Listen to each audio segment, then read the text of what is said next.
our mission statement is here at the bottom, to enhance awareness, appreciation, understanding, and conservation of the manu-o-ku.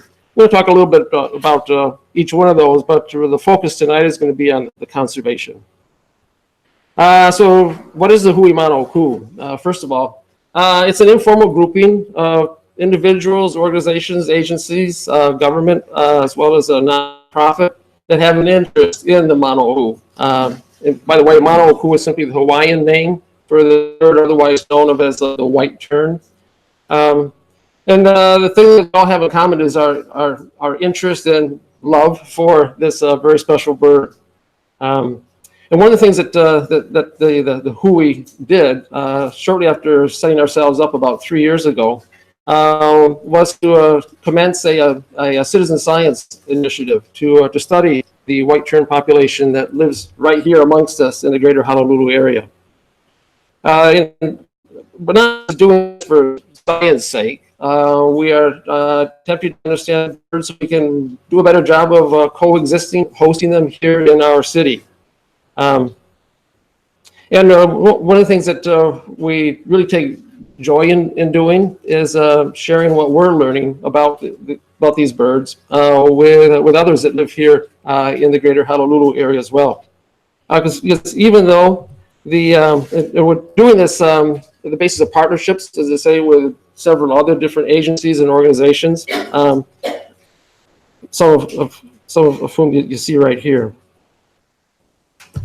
So why the interest, though, in this particular bird? Well, a little known fact is it actually is the official bird of the city and county of Honolulu. Since 2007, it was declared to be the official bird. A couple of reasons for that is it's a native Hawaiian seabird, but it's also a very culturally and historically significant seabird for Polynesians. That's because the Polynesians, of course, were very good at navigating. They were doing that in the days before GPS and other navigational aids. But they discovered that the manu-o-ku of white terns, being the seabirds, laid their eggs and raised their chicks on land, would have to go out to the ocean to catch fish and then bring back to feed their chicks. Well, unlike most seabirds, the manu-o-ku catch fish and bring them back whole, carry them in their beaks. So the voyagers knew that if you see a white tern flying around with a fish in its mouth, follow it because it's going to land. Now, of course, I hope that the island they're going to is the island that you wanted to go to, but at least if you needed to find land, follow a white tern with a fish in its mouth. Another thing about it's another interesting thing about the bird. It's manu-o-ku, the Hawaiian name for it, which in Hawaiian means the bird of Ku, Ku being one of the principal Hawaiian deities. Now, it's not clear exactly why it was named such, but the fact that they did refer to it as the bird of Ku means that they ascribe pretty high significance to the bird. And even though we see them flying around here, and it's fairly common across the Pacific, it's very much an understudied bird, in part because it's doing quite well. It's learning. It's very adaptive. It's thriving. So most of the resources that get allocated to studying birds tend to be birds that are in trouble. Their populations are declining. They're headed towards extinction. So the terns are doing well. But they've not studied very extensively. In part because they typically breed anyway. And they're on the remote islands. If you want to see them in numbers, you would go to places like Midway. But Midway, of course, is quite a ways away, and they're not regularly scheduled flights, so it's not easy to go see them breeding in other places. But there is a population of them that has chosen to breed right here in the greater Honolulu area. Question? When did it become the official bird of the city council? Yeah, back in 2007. Yeah, back in 2007, a couple of people, Eric Vanderwerf and Keith Swindle, who have been studying the terns for longer than I have, made the case that the bird should be getting more recognition than it is locally. And so they drew up the case for it, and the mayor at the time agreed and endorsed it. Was there a committee that selected the bird? I don't think it was so much a committee as it was, as I say, these two individuals. They did get some support from the Thompson family because of the significance as with the connection with Polynesian voyaging. So the case was made. Yeah. Thank you. Good question, certainly. Yeah, so Honolulu is one of the only two urban environments in the entire world. It's the only one in the Pacific where they come ashore and breed. Very unusual for them to do that. We're just lucky that they chose our fair city. They're also very tolerant of humans and human activity, which as you'll see as we look at where exactly they are breeding. Just given that, we have a unique opportunity to study a really interesting bird right here living amongst us. I see that hand. You have a question? So why did they choose it as to be the city and county bird? Because it's a historically and culturally significant bird. It's been important to the ancient Hawaiians and Polynesians, and so I think out of respect for the value that it's played over a long time, they thought it should get that special recognition. Good question. Another question. Where do we see them? So you can look up. They tend to be flying around up high often. Yeah, but they breed in the trees around town. We'll show you some places where you can see them in numbers actually. So another interesting things about them is although they nest in the trees, they don't actually build nests in the trees. They're the only seabird that doesn't do anything in terms of preparing a nest in a tree. They look for structures in the tree that will help them to hold the egg in place, and actually do a pretty good job of managing to lay an egg and keep it there long enough to hatch and for the chick to fledge. One might ask, especially in a windy environment like we have here, is that such a good idea?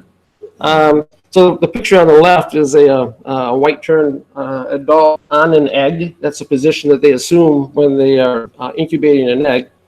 And on the right is a chick about a week, 2 weeks old. I draw your attention to its feet.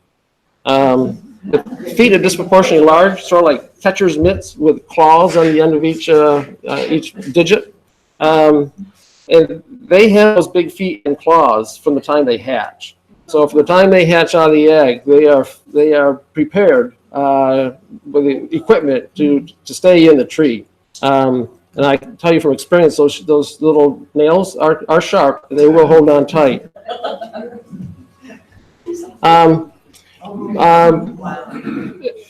So I did think initially it's eventually they'll learn the value of building a nest. It was because they are very adaptive and they will probably over time begin to build nests. But then I watched one riding out a very strong wind, and I concluded probably this is one reason why they are not building nests. If they built nests, winds like that, the nest would fly out of the tree along with the chick or the egg. The big feet and claws that the chicks have, the adults use those to clamp right down and hold that egg in place.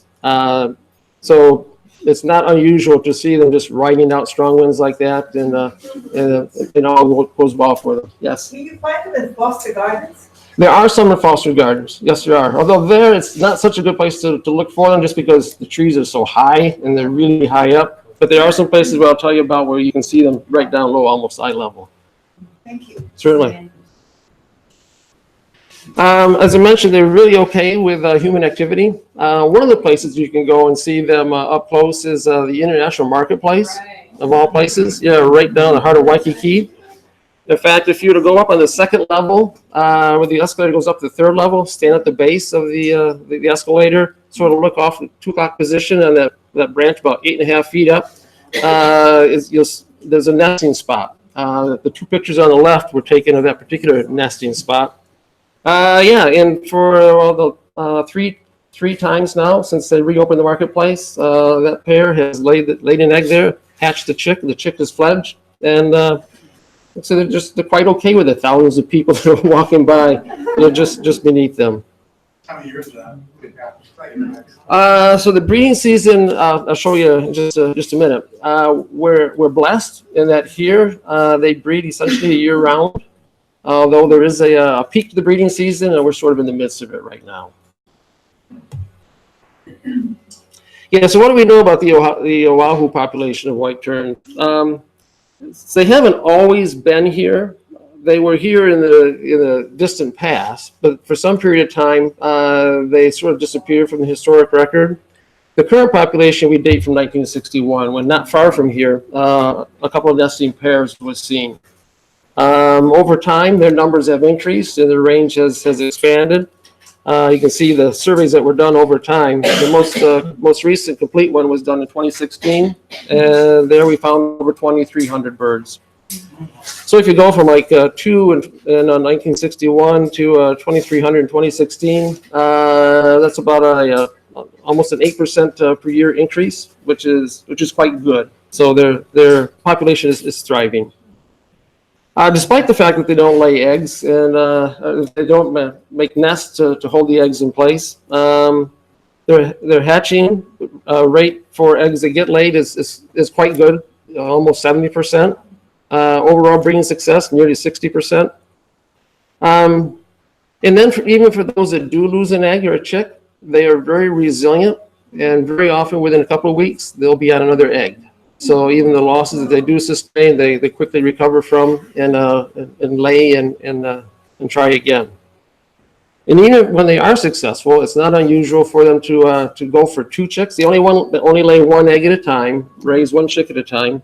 But often having successfully fledged 1 chick in a breeding season, they'll go for 2, and we have seen cases where they've done 3. So any surprise that their numbers are increasing?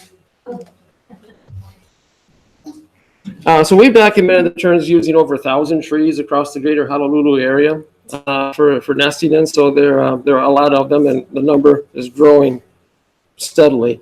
Incubation period is about 35 days. So once the egg gets laid, you can count down pretty much 35 days, there will be a chick there.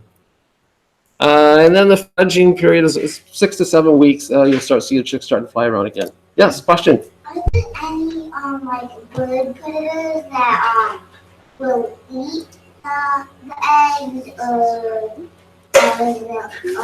will they just like? Yes, there are. Yes, there are. There are the biggest predators for the terns are rats, feral cats, mongoose, and as far as the bird predators go, probably the barn owl we know is they take quite a few of them. So yeah, there are predators they have to be concerned about. So I just told you what we do know about the terns already. These are some of the questions that our citizen science initiative is focused on working our way towards some answers for them. The first one is kind of sort of suggestive. Why Honolulu? A couple of reasons we think may help to explain it. The first one is the question the young man up front had about predators. The ones that I mentioned, yeah, they're across the entire island, but there are fewer of them here in town than outside. All the rat control measures that are in place in town helps to keep the rat population down. Also, since they rely on their ability to find sort of structures in the trees that will help them to keep the eggs in place, the trees in town are well maintained, a lot of trimming. The species of trees that they prefer are ones that, when trimmed, typically scar tissue forms around the cut, makes a nice little cup. They just lay the egg in that cup, whoops, and sit on it. And sorry about that. Yeah, they just sit on that egg and hold it in place. And so we've improved the breeding habitat with the trimming that we do. Yeah, so I'll skip the rest of the questions. Yeah, so we gather data. The data that we gather is gathered by volunteers, and we're trying to make it easier for them to gather that data. So we're developing apps that run on mobile technology, your smartphone or tablet, so that you can easily find the trees in the field, find the nesting spots in those trees, and then document your observations. And then we put the data into a database so that we can start doing some analysis. The database right now contains data on over 4,500 nesting events. A nesting event is simply the egg got laid. We noted it, and then we tried to monitor each one of those eggs to see, did it hatch? If they hatch, did the chick fledge? And then if not, begin to try to correlate. So what's going on that would cause them not to hatch or to fledge? The database is publicly available on our website. I'll give you the URL for that later if you're interested in checking it out. There's what the database looks like. Draw your attention to the pictures, because those are going to come into play when I start talking about conservation. So as I mentioned, we document each egg that gets laid that we know about. Then we assign it a unique number, and we know when we first saw it. We take a picture of the nesting spot in the tree where it was laid, and then we try to zoom in so we can actually see what kind of a nesting spot is it. So that information, we were gathering it so we could better understand their use of the trees, but it comes into play later in conservation efforts. We've also developed a breeding map that actually shows the location of each of the trees. It's been interesting to watch how the breeding range has expanded and filled in over time. This is what it looked like in 2016 when we had documented 587 trees. You can see it sort of extends from Pearl Harbor in the west to almost, I guess, Hawaii in the east. In 2017, we added another 224 trees, and now we are into Hawaii Kai in the east. The map's filling in. Last year, we added another 192. You can see filling in some of the gaps.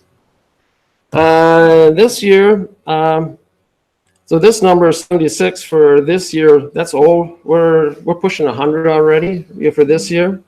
So the pace of expanding has really picked up over the past year. I can tell you that because it's getting harder and harder to keep up with all the eggs that are being laid and all the trees across town. But so as I say, they're doing quite well. They're thriving here in the greater Honolulu area. But this is the only place that we see them breed in the major Hawaiian islands. Yes? I'm wondering if they go back to the same tree, same branch every year after year. By reputation, they do. And we can say that we can say with high confidence that regularly for a lot of those nesting spots, two birds, all white, big black eyes and big black beak, come back and lay in that spot. Now it was the same ones. We assume that generally it is. The only way, of course, to know for sure is to band or mark some of them so that we can tell from year to year. And we are banding them as we can. But the assumption is that it's the same birds coming back to the same nesting spots. Now, some of the nesting spots you're looking at and say, wow, if I was a tern, I would use that one. And others might feel the same way. There are some who have studied the terns has actually concluded there are some nesting spots that are highly desirable, and multiple pairs try to use them at least. In fact, they will fight over them. So that may well be the case. But I'm pretty confident that some of the nesting spots that they use, there can't be more than like one pair who would look at that one and say, we're going to use it not only this year, but we're going to come back and use it next year and the year after, because it just looks like crazy. Why would you lay an egg there when there are all these other nesting spots that are so much more substantial? But the expectation is that, yeah, it's probably the same pairs. Yeah. Yeah, so as you can see from the map, but sort of zoomed in here, where they're concentrated are the most developed, busiest parts of the greater Honolulu area. So right around the Capitol building, Iolani Palace, all the way from the governor's mansion, all the way down to the federal building on the coast, that whole corridor is just full of trees with nesting terns. This is the way really Kalakaua, from up at Beretania, all the way down Escapilani and all the way up to Waikiki. You can walk that street and just count the trees now that have blue ribbons on them, but with nesting terns. And along Ala Moana Boulevard there, just loaded with nesting terns. And then Waikiki, they love it. There's a question about the breeding season. So if you consider the breeding season starts when the pace of egg laying picks up, for the time that we've been watching, studying, gathering data, the breeding season seems to start in September.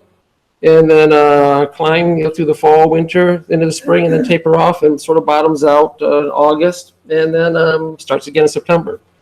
But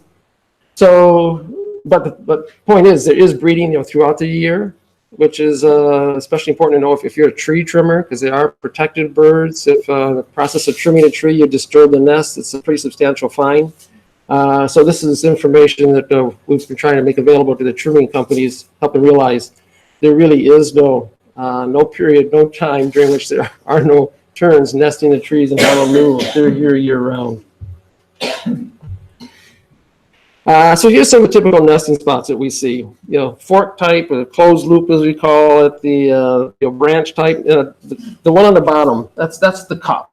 That's the one that we see most often. And kukui trees in particular form those nice little cups when they get trimmed. As you can see, just lay the egg in there. You don't need no stinking nest. The egg's there, it's not going to go anyplace. And it's really cute to see the chick when it hatches. It just sits there in that cup. You're all proud as can be. That's home for it. Question. Is that an egg wedge between those two branches? Yes, it is. That's and the next most secure nesting spot is actually the one in the center. It does look like it's wedged there. It's interesting to watch them when they're prospecting the tree for nesting spots.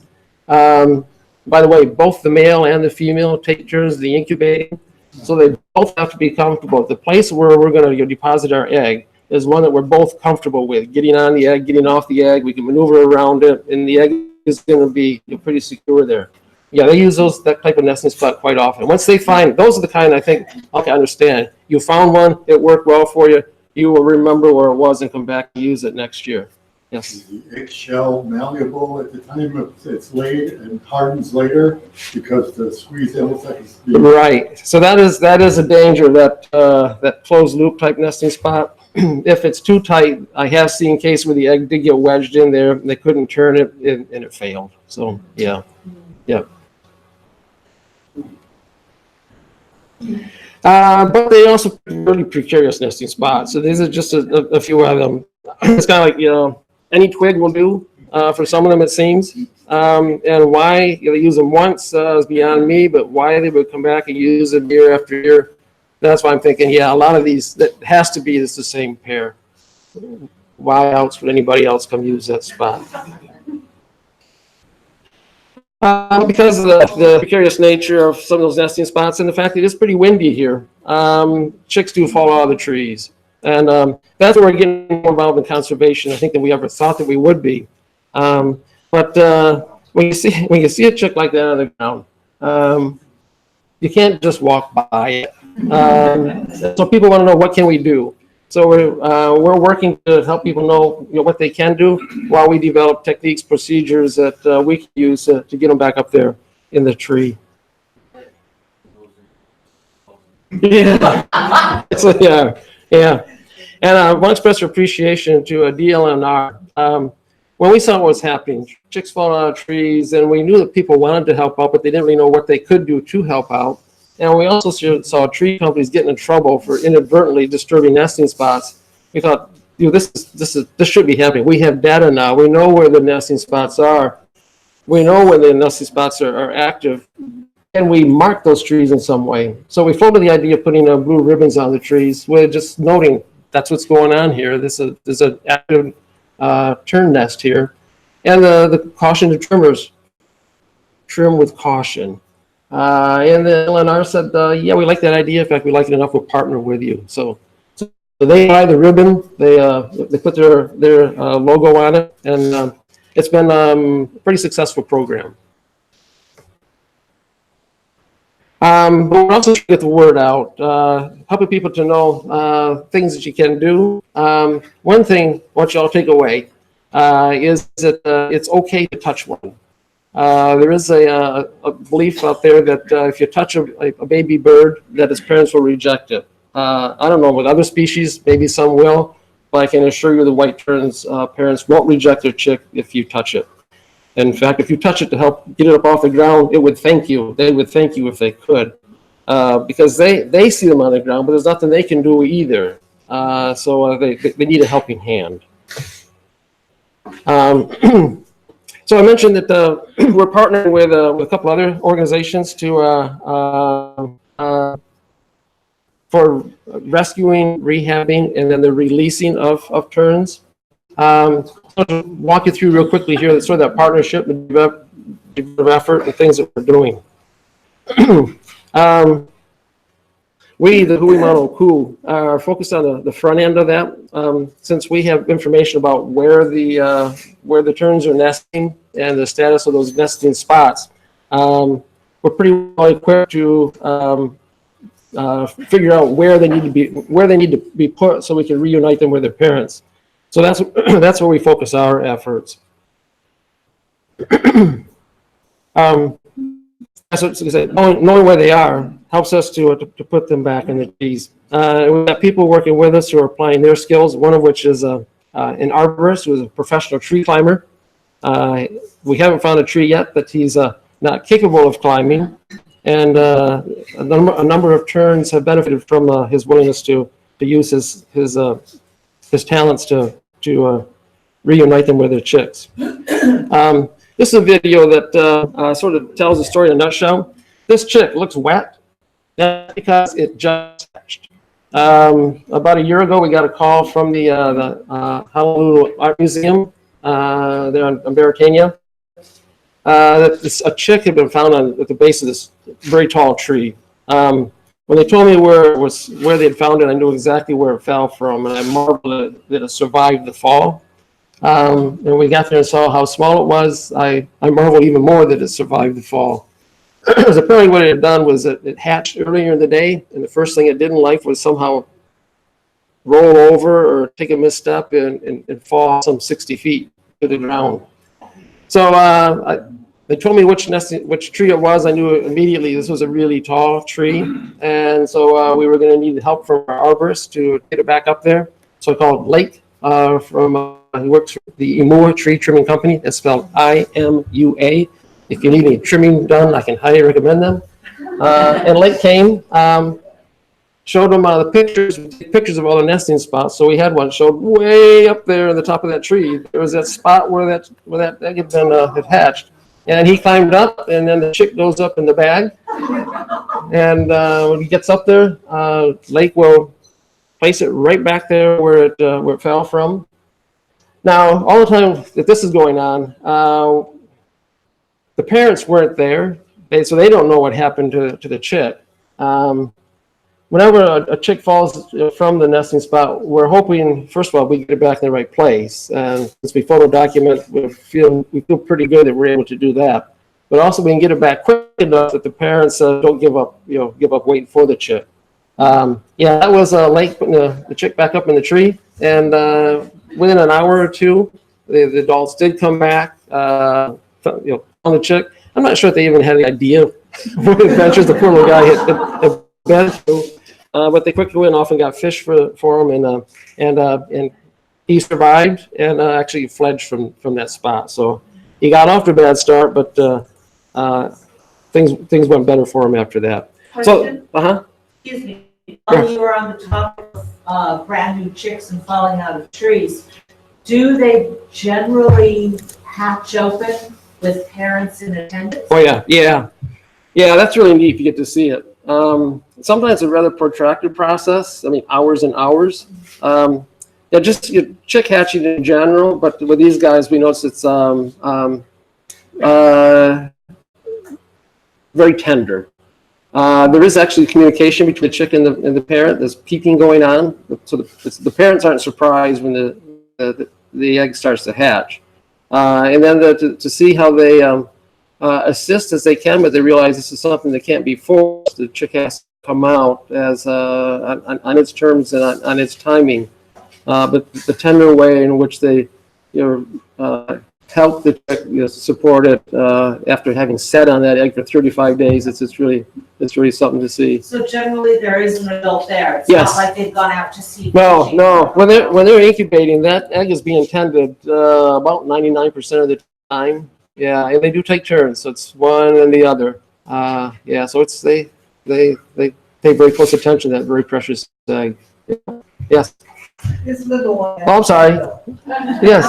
So, do mom like know, like if the mom's out good when the chick hatch, like does the mom know that it fell down and like try to rescue it? So, well, sometimes they do. Yeah, sometimes we see the adults come down. Actually, I have seen them come down onto the ground along with the chick, but there's nothing they can do. They can't pick them back up. And the terns that we see here at Oahu, the only time you see adult terns on the ground are if they themselves are ill or injured, or if their chick is on the ground, and they come down to try to do whatever they can to encourage it. If it's close to being fledgling, able to fly, they will encourage it to fly, but they can't like pick it up. So it's hard to watch them suffer as they worry about their chick.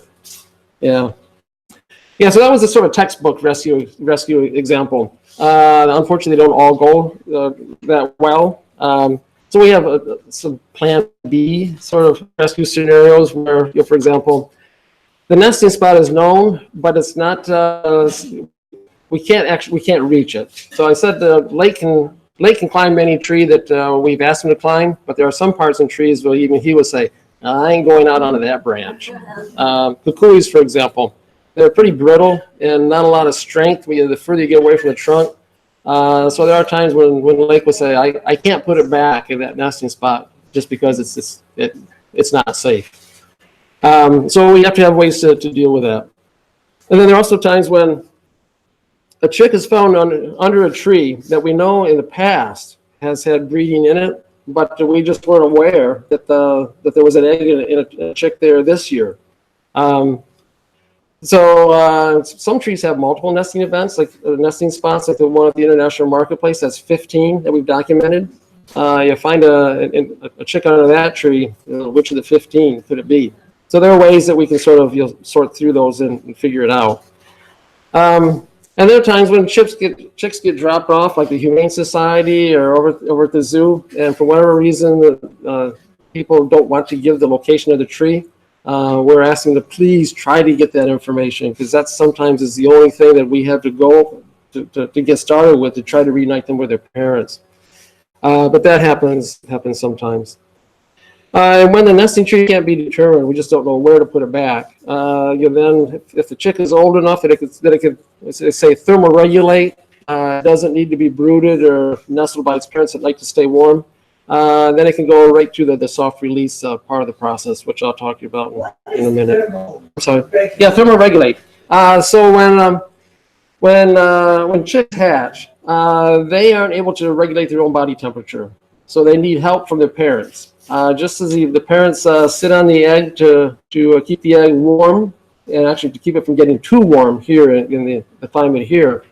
Small chicks also have to be brooded, and they use that same patch on their chest, the brood patch. It's a bare patch of skin that comes in direct contact with the egg. So to facilitate transfer of heat to the egg to keep it warm, they use the same brood patch then to brood a small chick. Until the chick gets old enough, big enough, it's enough plumage that it can regulate its body temperature on its own. That's what thermoregulating is, sure. Yep.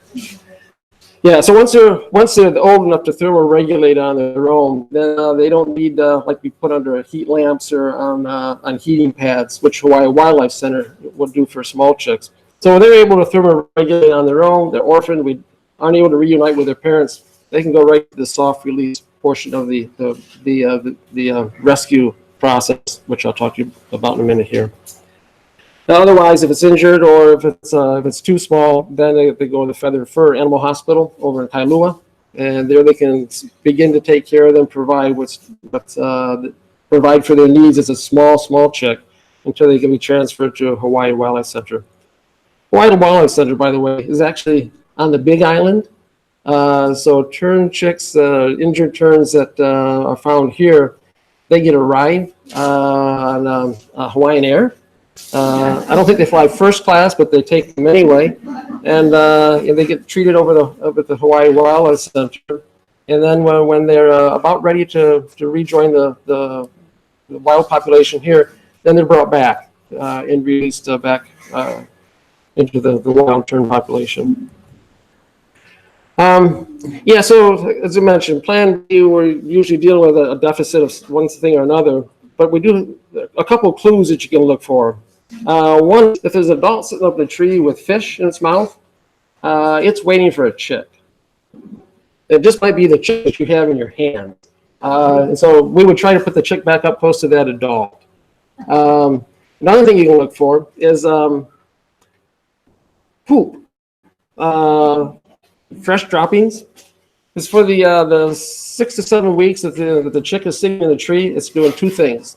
It's eating fish and it's pooping. And they don't wander around very much. So over time, there's going to accumulate a cluster of white bird droppings.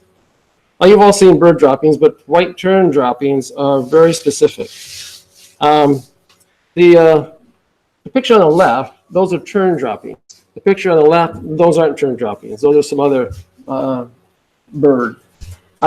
Since terns eat fish and only fish, and their digestive systems are highly optimized for processing fish, fish goes in one end, and what comes out the other end is essentially like whitewash. There's no substance to it. It's sort of like white, light gray in color, and it just sort of splats.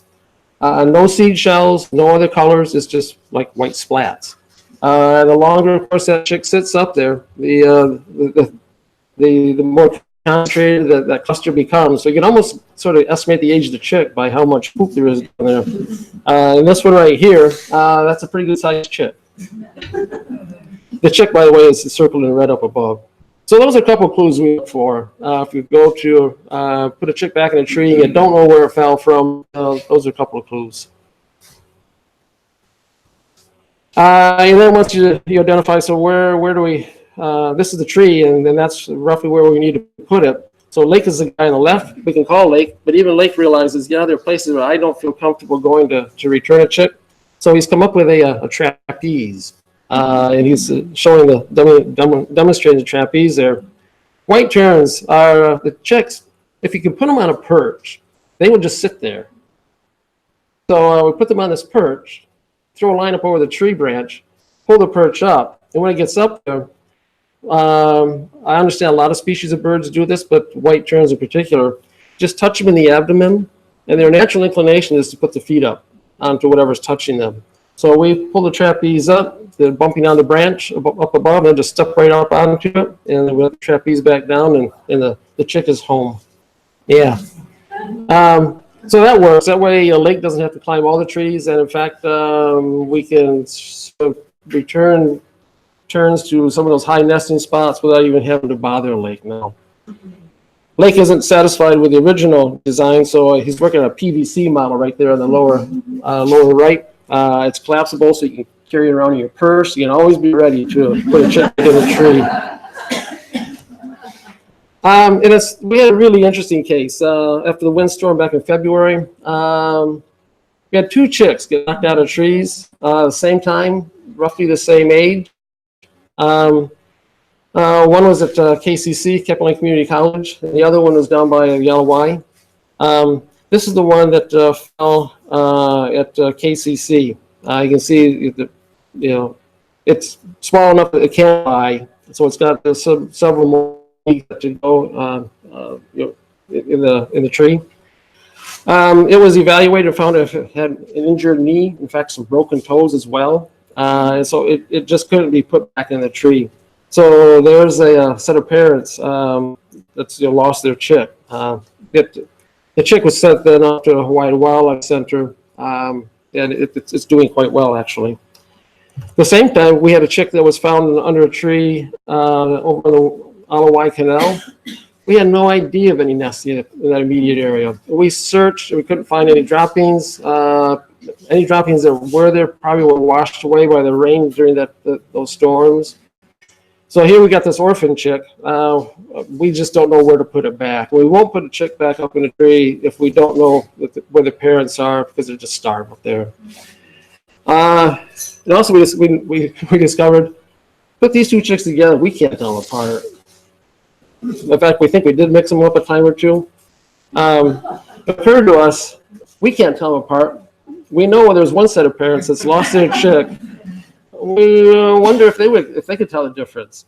And so we put this other chick back up into the tree where those parents were. And yeah, they accepted it. Took care of it, fed it, and I think it just recently fledged, didn't it, Wendy? Yeah, a couple months ago, about a month It was a ago. month ago? Yeah. Yeah, okay. Yeah, so we're pretty excited to see that. 'Cause that gives us one more option. Because it's always better to be raised by home parents, or if you're human, you can't be raised by your own parents, better be raised by human parents. If you're tern, it's always best to be raised by your own tern parents. If you can't be raised by your own tern parents, there are humans ready, willing, and able to help you along. But at some point, it's the tern's parents only can teach a tern chick things that they need to know to survive. So our preference is always, whenever possible, reunite with tern adults. So knowing that we can do this when necessary, when the circumstances are right, it gives us another good option. So how do we know, though, if we actually successfully reunited a chick with its parents? As I mentioned, there's some trees that have multiple pairs up there, and a chick falls out. Can we be sure we're putting it back in the right place? This is one that fell out of a tree down the Aloha Tower parking lot. There were a couple of different parents up there. We weren't quite sure, but put it up there, and then we kept watch. And this was the reunion. This is tern happiness. Yeah, they are. Once the chick was lost, but now it has been found, and there was much joy. Yeah, so that's how we know we got it the right place, and that is very satisfying to see that. Yeah, so as I mentioned, though, that's the rescue part of the rescue, rehab, release sort of pipeline. The other one, the next step in the process is if we can't reunite the chick with its parents, very often then it goes to the Hawaii Wildlife Center. And we're very happy that they're available and are able to really work the miracles that they are working with some of these terns that turned into them. The top picture there is it's multiple chicks. They've had several at a time. In some cases, these are younger ones. For one reason or another, couldn't be reunited with the parents. So they feed them, tend to them, and that really is a major commitment. They have to be fed multiple times over the course of the day. They require a lot of attention, and they give it to them there. The picture on the lower right, that is an X-ray of an injured tern that we were told about. We went, found the tern, and it was a size that should have been flying, and it was trying to fly, but you can see it just wasn't able to fly. So we took it over to Feather and Fur Animal Hospital, and I said, yeah, very severe chest injury. In fact, the bone was visible through the break in the skin. We weren't very optimistic. Injuries like that quite often result in euthanasia. This one, they got back to us a couple weeks later and sent us this picture. What you see there are pins. 2 pins were placed in the chest to pull the chest back together, and then sewed up, and then sent to Hawaii Wildlife Center, where it went through therapy and recovered, and then was brought back to Oahu. And this was the first bird that was released from the zoo under their new soft release program. So yeah, a couple years ago, this wouldn't have happened. But now, because we got the resources lined up and people are contributing what they can to help take care of these terns, we're getting much better outcomes. This is another neat facility they have. Oh shoot, is this video going to work? Probably not. No, okay. So that was an older chick. It had to learn how to fly. It had to work, develop its flight muscles. But on the Big Island, you can't just let them fly over there in the open, because there is not a tern population there. So this is an aviary that they have there, so they can fly, build their flight muscles. So when they come back to Oahu, they are ready to join the population. So another neat facility that they have there at the Hawaii Wildlife Center. And then the last step is the chick has been raised, it's grown to the point now to where it's able to be put outside and left on its own. It can thermoregulate. And now it's just waiting to be recruited, as they say, by the local population of wild terns. But one thing they still got to do is be fed. And so when the terns get big enough that they can climb up in the tree, they will climb about as high up as they can. And they won't often come back down to where you are with the food. So you stick fish in the end of a bamboo pole and put it up as however high you have to feed the chick. But at some point, the chick is spending most of its time flying. And they are used to, at that point, eating fish from the end of a bamboo stick. So many of them get to the point where they actually feed on the wing. Just stick in the air with a fish on it, and they'll come down and take it right off the fish right off the stick without landing, which is pretty darn cool. This is a video of this is a chick that had been was in the process of being soft released. The bamboo pole gets loaded with the small fish, and there we go. Yeah, so so it's one thing to be able to fly. Terns have to be able to fly, of course. But in addition to be able to fly well, you also have to be able to fish. And the way terns catch their fish is unlike a lot of other seabirds, they don't plunge dive. They look for fish near the surface of the water, or even breaking the surface of the water. They'll come down and scoop them up. That takes very good skills as a flyer, but also to know how to do that, catch them in your bill without the use of any hands. That takes a lot of practice. So it can take months for a chick, even after it's able to fly, to get to the point to where it's able to feed itself. So in the meantime, they will continue to come back to the tree to be fed by their parents, who will continue to bring back that daily fish allowance for them to supplement their diet as they are learning how to fish. So this is important. Learn how to catch those fish, the fish off the end of the pole, preparatory to being able to just go out and scoop them up off the top of the water. Yes, question? I'm wondering, is there a certain times of the day when they go out and catch the fish? Yes, there are. So depending upon the age of the chick, the parents will make varying numbers of forays out over the ocean to catch fish. The smaller the chick, the more often they tend to be fed. The smaller the chick, the smaller the fish that get brought back. It's fun to sort of watch as the chick ages, gets larger, the variety of fish that are being brought back and the size of the fish increases. This is one thing that's really another amazing thing about the terns. So the bill is about that long, and they will sometimes come back with as many as 6, 7, 8 fish in their bill. That's kind of easy. You can understand how they're able to do that if they're all the same species. Because the fish that they're catching are often schooling, so they're all swimming the same way. And just kind of swoop down, open your mouth, and drag it across the surface of the water. You can come up with several fish at once. But we often see them coming back with various species of fish, and even squid thrown in.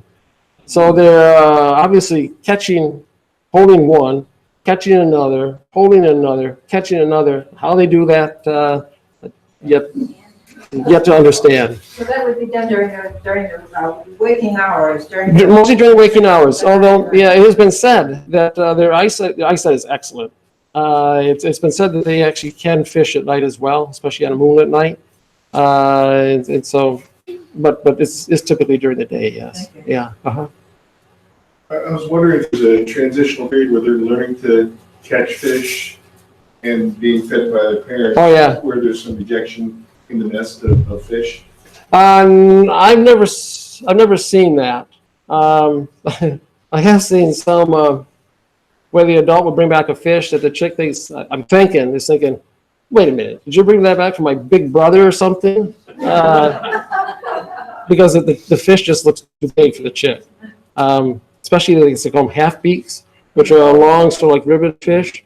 And I've seen chicks eat those half beaks that are longer than they themselves are.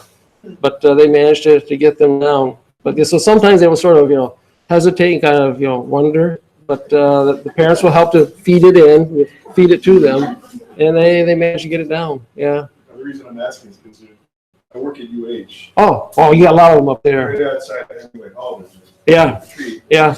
And I looked down and I saw a couple of fish sitting on the Oh, side. yeah. Yeah. Yeah. Those probably weren't rejected. Sometimes fish get dropped in the process of feeding them. Sometimes the chick is like just voracious and tries to grab too many at once. So just in the handoff, sometimes they do fall. Yeah. Yes, if you'd like to get involved to help out the terns, the Hawaii Wildlife Center has a small network of drivers here on Oahu. You'll go to pick up chicks and take them to Feather and Fur. This Feather and Fur is over on Kailua. Terns are here, not over there. So there's a drive across the mountain. They need to be brought back over the airport to catch flights to the Big Island. So they need drivers. The Wheels for Wildlife program is accepting volunteers. Go to their website and you can sign up to become one of their drivers, and that is a big help. Question. What is the typical adult weight, and do they have any seasonal migrations? Good questions. Second question first. Yeah, they are considered migratory birds, so they do leave here. They come here to breed, but they do leave here and go someplace else. The mystery is, where do they go? We don't know. Do you know what the longest migration miles? Not for these guys, but a couple of the professional ornithologists that are part of our group spend a lot of time at sea doing bird surveys, thousands of miles from land, and they report seeing birds out there quite regularly. So they are able to fly, thousands of miles. Yeah. What's the adult weight? The weight, I looked that up just recently because we want to start putting we want to answer the question, where do they go when they leave here? The best way to do that is to put little satellite tracking devices on their backs. But because they only weigh about 130 grams, yeah, they're miniaturizing those satellite tracking devices. We're not sure that they're quite there yet, so we can put tracking devices on them, but we're hopeful someday we will be able to. Yeah, they're light. Yeah, wingspan's about 18 inches. Very, very efficient flyers. Yeah. Yeah, another way you can get involved. If you like what you saw there of feeding the terns, the Honolulu Zoo has a small group of volunteers. They need more to help with the feedings and taking care of the terns there at the zoo. You can go to their webpage and sign up there to become a volunteer. Did I mention there's going to be a manu-o-ku festival on the 18th of May? The 4th annual manu-o-ku festival. The grounds of the Iolani Palace. We'll be there. Our partner organizations will be there. Lots of fun and festivities all around the manu-o-ku. Any more questions? Are they harassed by the Eva? Which one's the Eva? The free birds. Fragrance. Oh yeah. No, we don't see it so much here, but I understand like up on Midway and where you see them, in large numbers, which is another reason why maybe that population is here, thinking this is a good place to be. They can nest. They're nesting, under a canopy in a tree, so they're safe from the frequent birds. Yeah.